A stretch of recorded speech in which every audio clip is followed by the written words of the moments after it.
Good morning, and thank you for registering for Crafting a Silver Legacy, Unveiling the Oneida Community's Influence on Oneida Limited.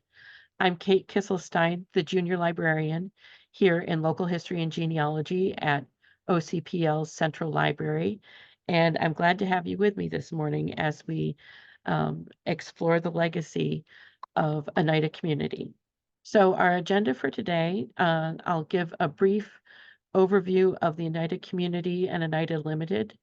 Then we'll look at Oneida Community, its utopian ideals and practices. Then the life and legacy of Oneida Community, its transition to Oneida Limited, and the influence of the Oneida Community on Oneida Limited.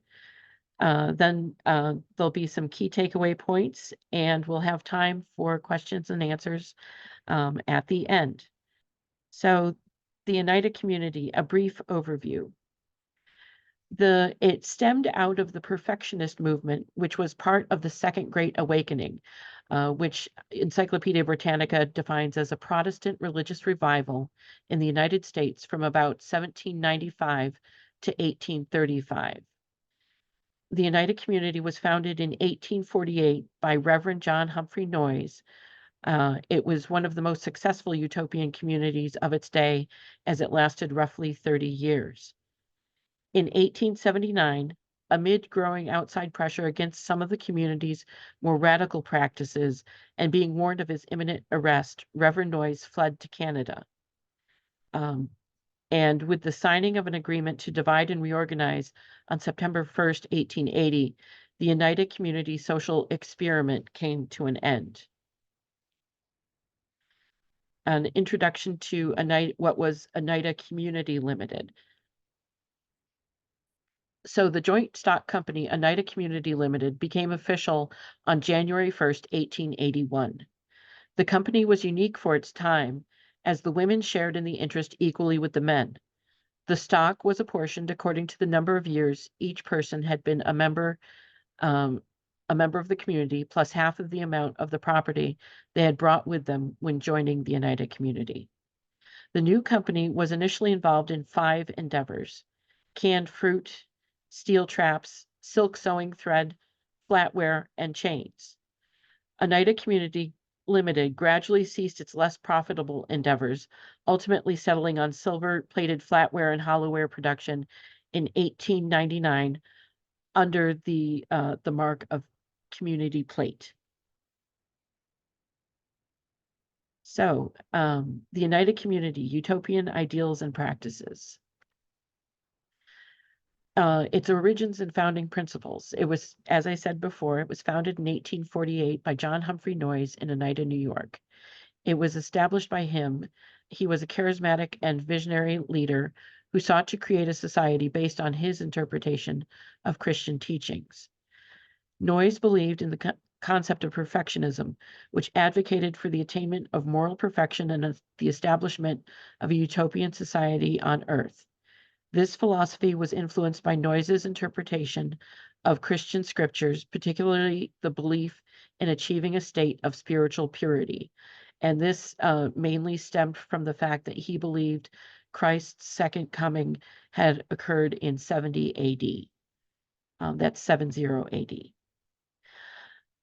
The founding principles were centered on communal property, complex marriage, and mutual criticism.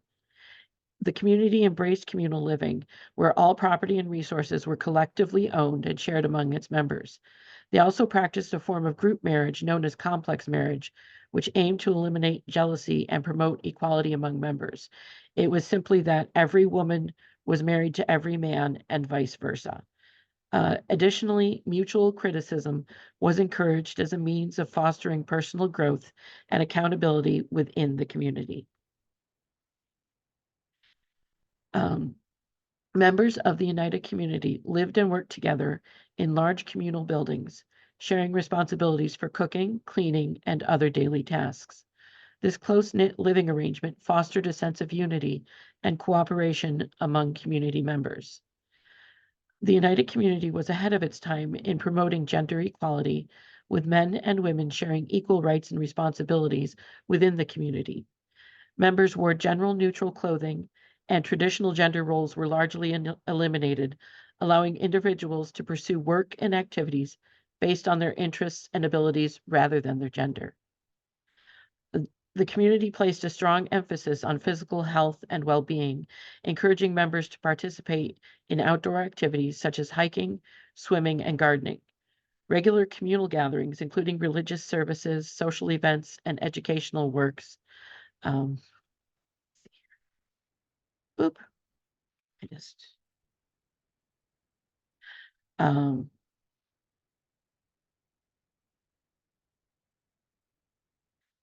um, let's see. Okay, including religious services, social events, and educational works.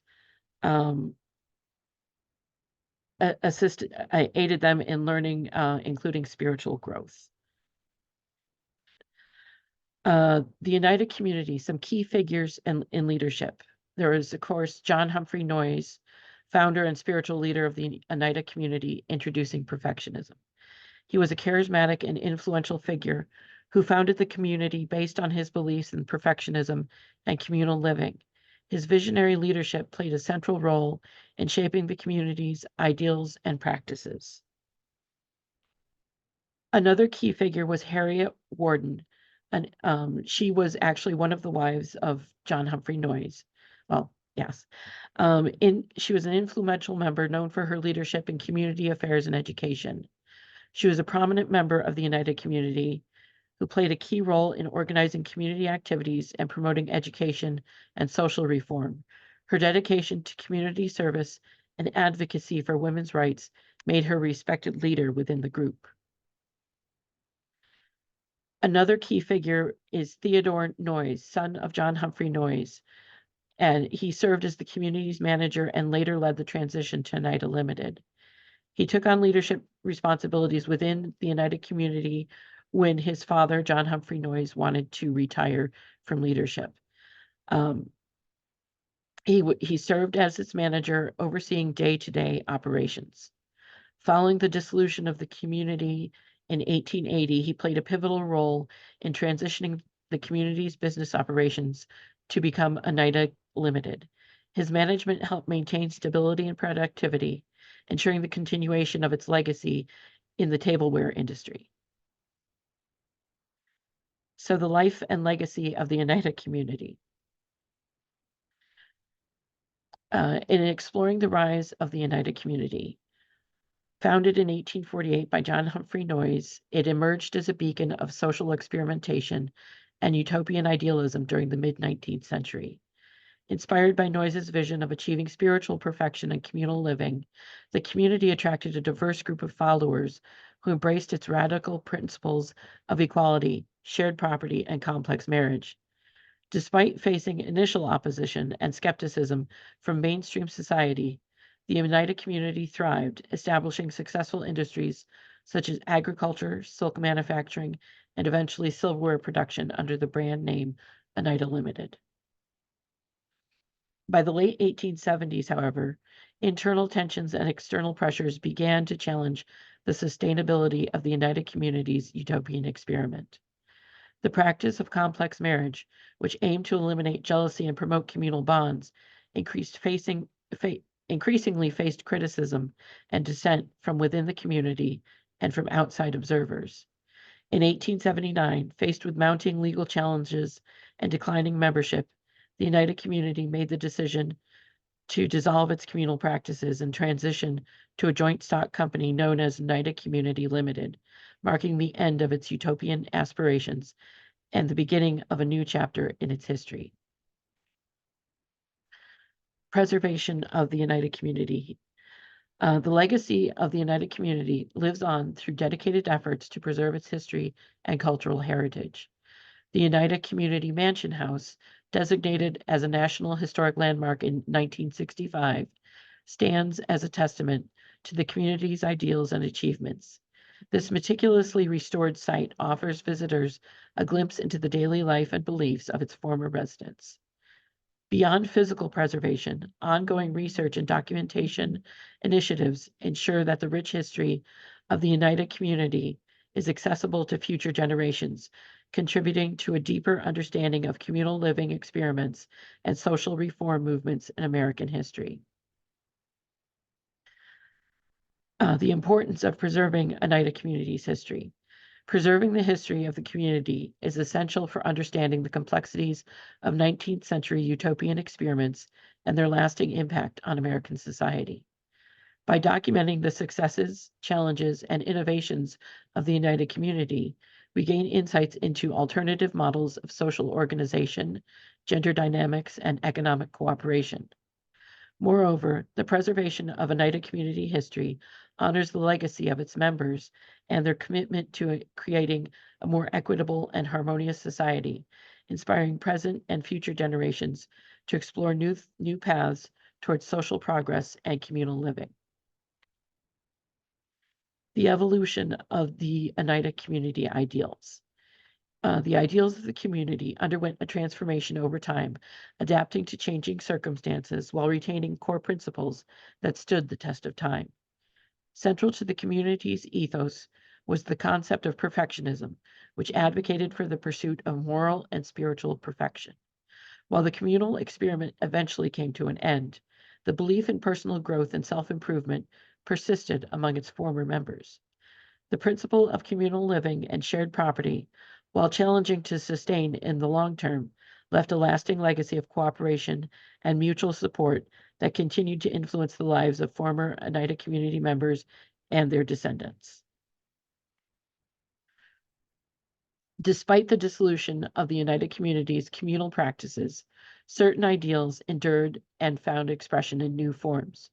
The commitment to gender equality and the empowerment of women, for example, continued to resonate with former members who went on to advocate for women's rights and social justice causes.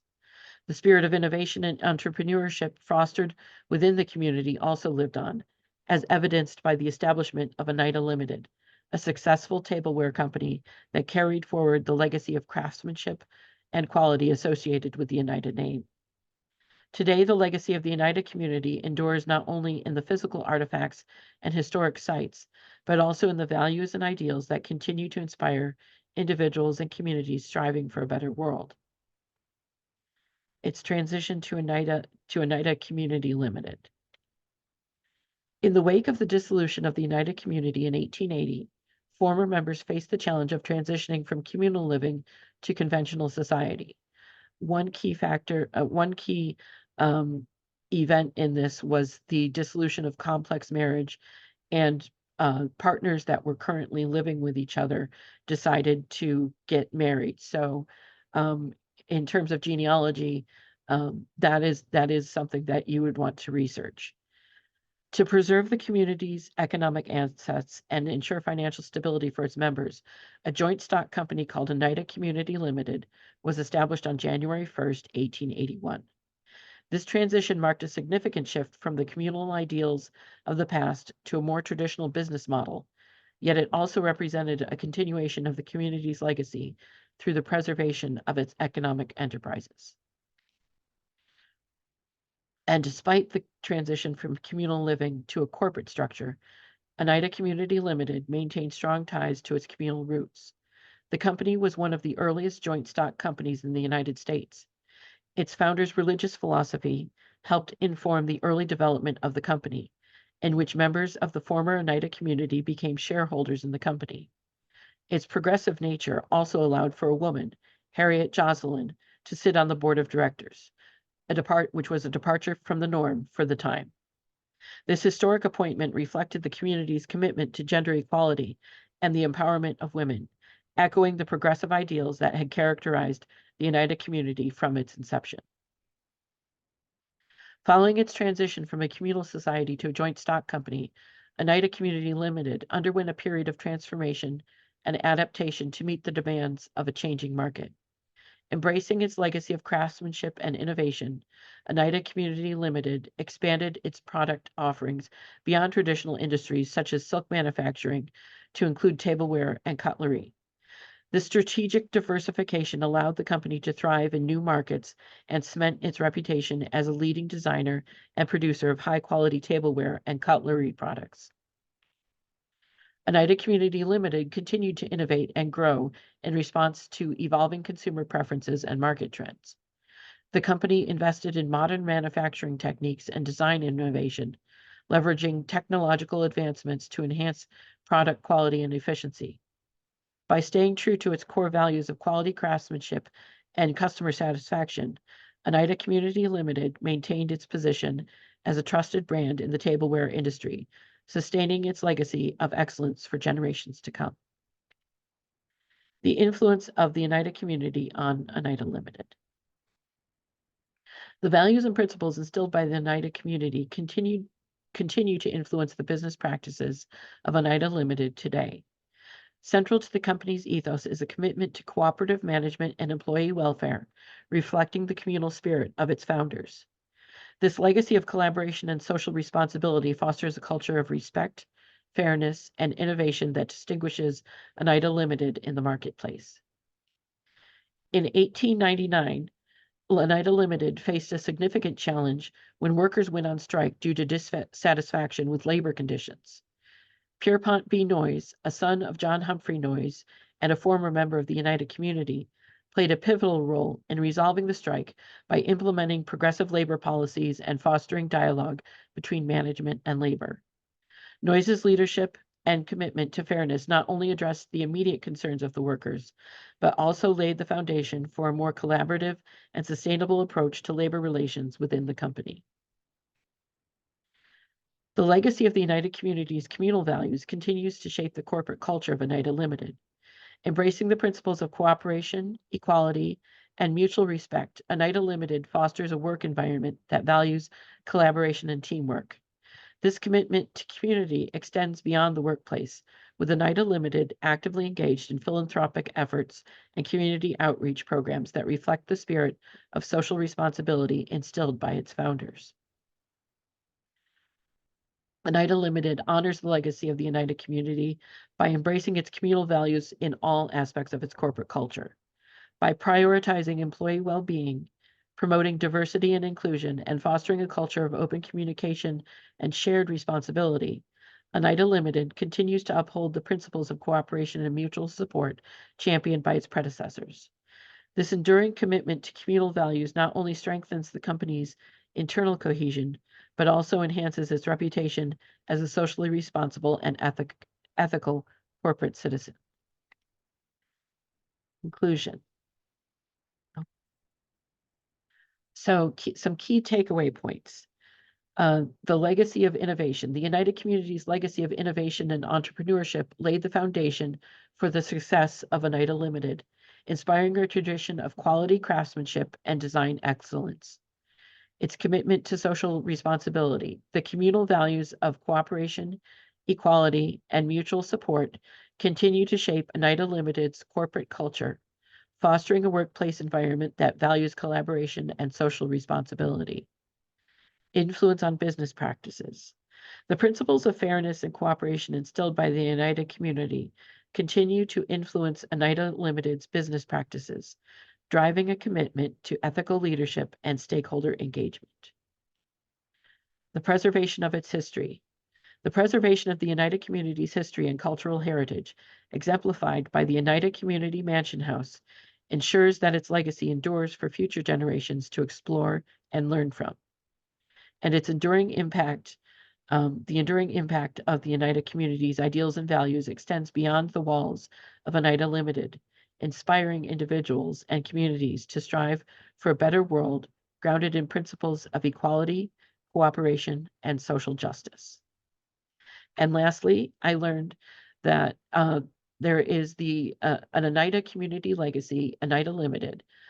This project involves recording memories of former employees and others touched by the company, the day-to-day routines and notable events in the lives of the people whose lives were influenced by the largest silverware company in the world, from the shop floor to the sales office to homes in the area.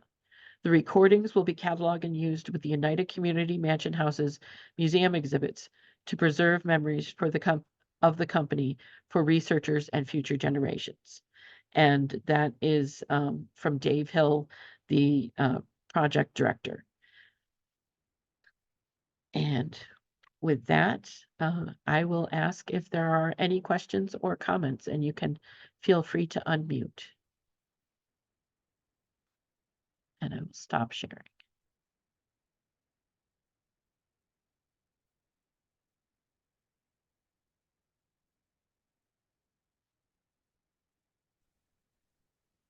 I have a question. Yes. Where is the Oneida Silver Limited place now? I didn't think they still had a factory in this country. The headquarters are still in Sherrill, New York. Oh, And they did manufacturing is now overseas, but the Oneida Limited mark is still produced by, I'm going to say, it's Liberty, and they're actually in the process of ensuring that US made flatware is going to be used in the SUNY college system, so that it's still locally produced. okay, cool. That's good.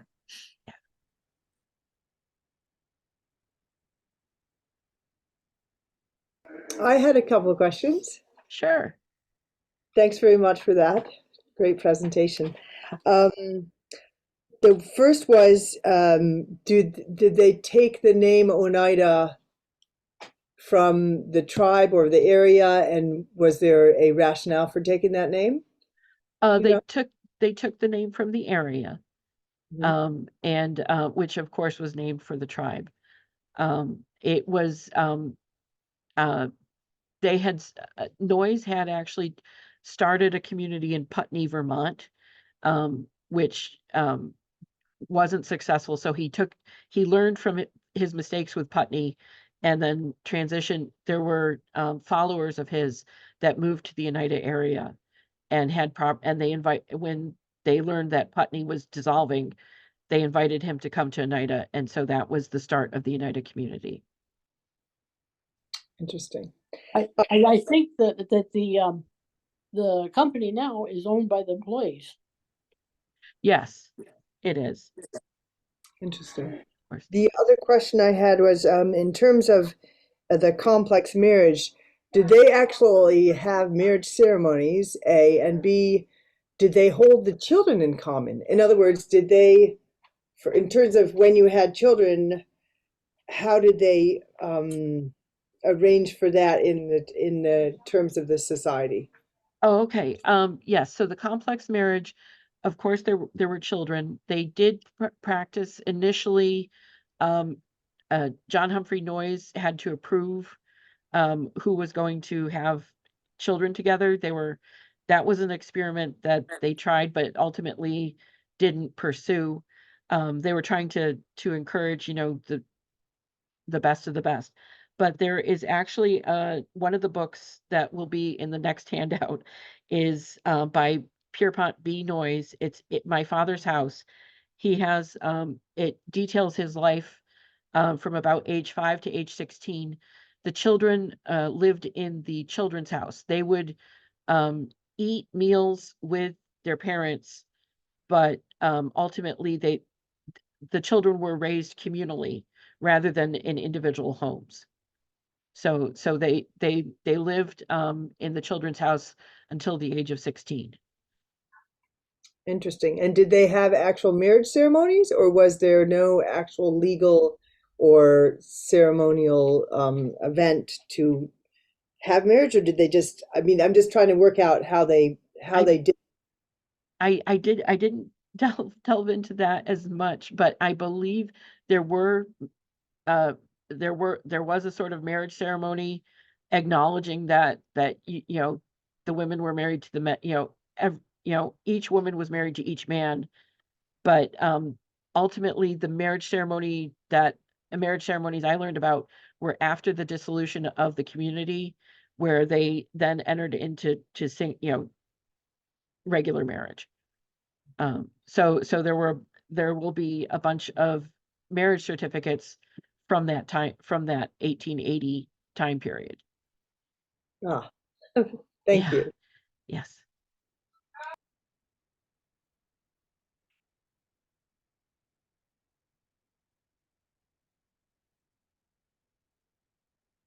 Yes, are there any other questions or comments?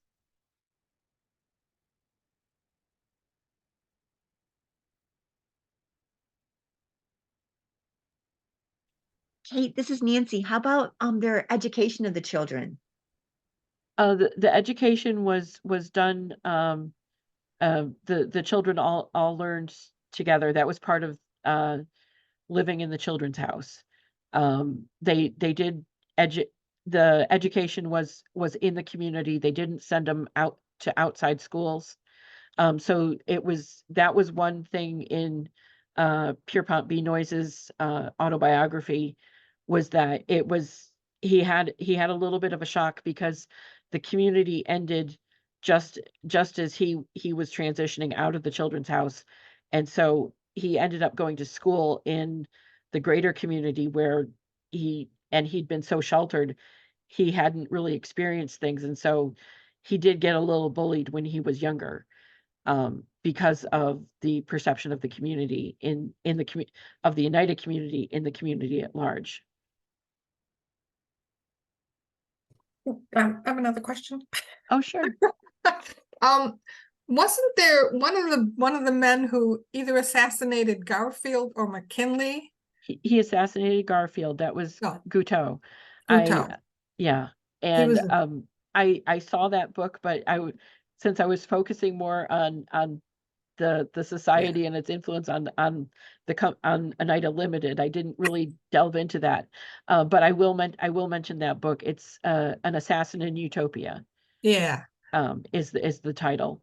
yeah. And, They threw so him out though. They threw him out though, didn't they? They didn't like yeah, him. right, right, yeah, For obvious reasons. for obvious reasons. Yes, exactly, exactly. Yeah, thank you. Mhm. I have a question about, you mentioned that there were legal challenges. So do you know if these legal challenges were brought on by the state, by the community in general? And do you know what the nature of some of those legal challenges were? One of the key, um, challenges and the reason that John Humphrey Noyes fled is they were going to prosecute him for adultery because, of course, they had complex marriage, but that was one of the main challenges. Also, oh gosh, the other challenge that they faced. Um, the main one was definitely that they were all these children were by the greater community, not within the community itself, but the children were seen as being illegitimate, and so it was just this perception that, it's like they're supposed to be this Christian society, and yet they thought they were living in sin. It was perceived as this community was, you know, you know, they were living in sin, not without Mhm, sin, which is mhm. another one of the titles. Um, Right. Another question, in terms of the perception of the community, um, did they mix with the community at all? Were they completely self-sustaining, or did they do business in the greater area? they were for the most part self-sustaining. They did towards the end of the social experiment. They did bring in uh, other groups. There were people that were drawn to the idea of communal property, being able to share resources. And so with some of their manufacturing processes, they had brought in outside workers, and that sort of led to part of the reason for the dissolution was that the younger generations that had grown up within the community didn't have the same sense as their parents or grandparents had, um, of joining, when they first wanted to join this community, um, to kind of, and initially they were looking to create this utopia, this, a peaceful place to live. And some of the younger generation just, they didn't get it, and they wanted to see what was out there. And so it was, and as the ruling sort of, lack of a better term, the ruling generation kind of aged, it wasn't, they didn't have the same impetus as the parents to want to continue this community. Thank you. Oh, yes, Molly? Yeah, I just had a question. I mean, from a genealogical standpoint, did the community keep their own records on births? Because let's say you're descended from one of the, children. Yes. There weren't state records at that time. So I'm wondering where are the Oneida records? Like if you needed to refer to them. I believe, if I'm remembering correctly, the Oneida Community Mansion House has the records. I do know there was, in terms of the business, in 1947, some records, but I believe it was business records, were burned, because the descendants of the Noyes were kind of embarrassed by how the Oneida Limited came to be founded. But I believe it was not the genealogical records. I believe it was some of the business records. So, but Oneida Community Mansion House would be the place to check. Interesting. Okay, thanks. Yes. Oh, and Nancy? Just following up on the previous discussion about education, what grade level did they get to? And then just a new question, how was their health with diseases and things like that, where they were kind of isolated? Thank you. Yes. So education, I didn't really see, in terms of grade level. I do know, Pierpont B. Noyes, because there was a junior. He went on to Colgate and Harvard, so it had to have been a fairly decent education system. And he did ultimately come back to help manage the company in 1899, when Theodore stepped down. But in terms of health, they did have doctors that also lived in the community. So they didn't have, so they were fairly self-sustaining. Did that answer your question?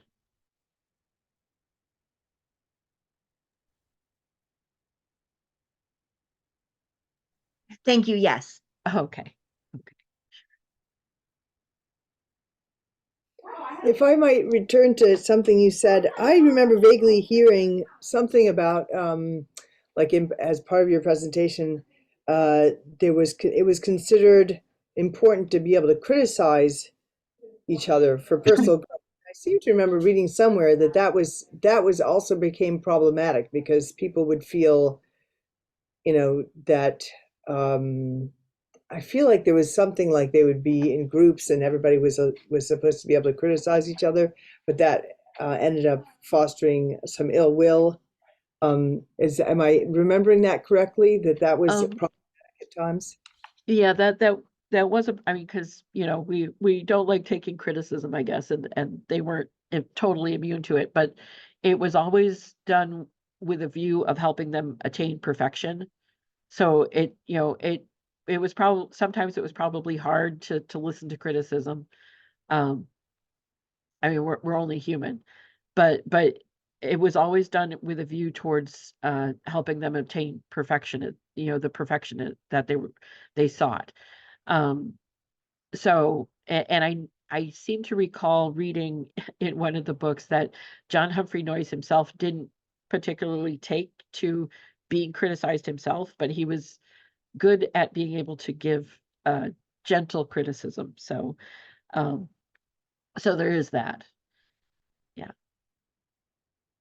Did that answer your question? Okay. Okay. Yes, thank you. Oh, good. Yeah. I have another question. Sure. Do they have tours that you can take of the Oneida of the mansion? Yes, they have both self-guided and guided tours, and you can actually stay there. Oh. You can, they have a few rooms where you can actually book a room and stay for a little bit. I don't know. There you go, Cheryl. Yeah.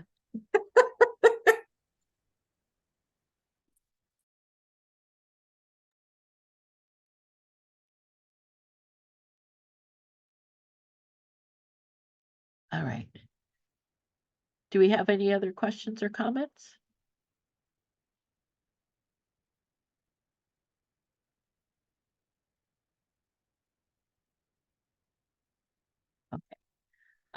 If there's nothing else, I will let you know that the next program that we're having here is going to be on Friday, April 26th. It's going to be capturing memories, and it'll deal with preserving photographs. It's a kickoff to the American Library Association's Preservation Week, and it should help you identify and preserve those old photographs you have for your family history. So I look forward to seeing everyone then. And it was a pleasure. It was a pleasure talking with you all today. Thank you Thanks, for coming. Kate. Thank you very- Always enjoy these. Thanks, They're Kate. wonderful. Interesting. Yeah, Okay. very interesting. Thank you. Bye, everybody.